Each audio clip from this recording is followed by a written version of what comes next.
O plenário do Senado aprovou em segundo turno ontem a proposta de emenda à Constituição que torna o crime de estupro imprescritível. Dessa forma, não haverá mais tempo mínimo para que as vítimas façam a denúncia à Justiça. Hoje o prazo é de 20 anos. A mudança ainda precisa de aprovação da Câmara dos Deputados.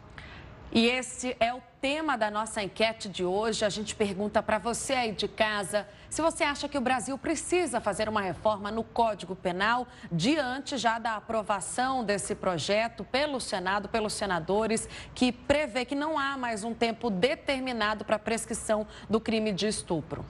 Pois é, para votar você já sabe, mas a gente relembra todo dia aqui nas redes sociais. Use a hashtag LinkEcoNews para votar na nossa enquete. Ou mande uma mensagem para o nosso WhatsApp, o número é o 11 95307 1851.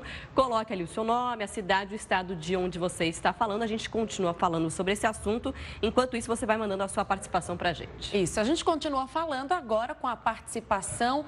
A gente vai convidar agora para conversar com a gente por Skype a advogada criminalista Lília Frankenthal. Ela já esteve aqui outras vezes. Você me ouve bem, Lília? Tudo bom com você? Ouço sim, tudo bem. Lília, o assunto de hoje, então, é esse projeto do senador Jorge Viana, que agora segue para o plenário da Câmara dos Deputados.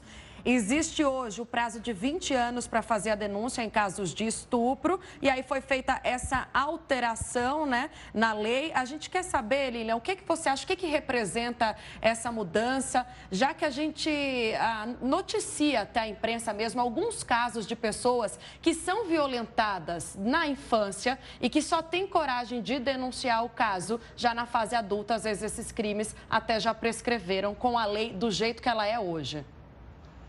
Sim, o crime de estupro, ele precisa de uma maturação da vítima, porque às vezes a própria publicidade, essa denúncia, acaba trazendo mais danos. Então, ela precisa trabalhar isso com ela. A imprescritibilidade do crime de estupro vai deixar com que ela tenha esse tempo e que o estuprador não saia impune disso. Quantos casos a gente tem de pessoas que levam 20 anos ou mais para falar sobre isso, para conseguir ter digerido isso, falar sobre esse sofrimento, porque é um sofrimento atroz. A vítima de estupro às vezes se sente culpada, ela precisa desse tempo. Eu acho que foi um grande avanço a aprovação dessa emenda, precisa ainda passar pela Câmara, mas eu acho que vai passar. E acho que porque os estupradores acabam saindo impunes por esse medo, por essa vergonha da própria vítima. Então, eu acho que foi um grande avanço na legislação. Tá certo. Lília, realmente foi um grande avanço, porque o caso de estupro é bem específico, porque muitas vezes, como a Tainá disse, você disse também, a vítima tem vergonha, tem medo, depois de muito tempo ela consegue ir lá e denunciar, e aí muitas vezes já passaram os tais dos 20 anos. Aproveitando então que a gente está falando de crimes hediondos, né? Os benefícios previstos em leis muitas vezes dão a sensação de impunidade, é o que muita gente reclama, que depois de um certo tempo, isso está previsto em lei, se a pessoa tiver bom comportamento, enfim, uma série de regras ali, ela pode cumprir o regime, a prisão em regime semiaberto, pode cumprir de outras formas a pena que ela recebeu, inclusive ter a redução dessa pena. Você acha que, a dúvida é, as penas precisam ser mais duras ou os benefícios menores? Então, para a gente pensar em penas mais duras ou benefícios menores, a gente tem que pensar numa reforma da legislação. A legislação hoje passa essa sensação de impunidade, porque a Constituição Federal, ela preza pela individualização da pena. Então, não adianta dizer que aquele que comete um crime hediondo vai obrigatoriamente começar a cumprir em regime fechado, não vai ter progressão, porque o Supremo já falou que isso é inconstitucional.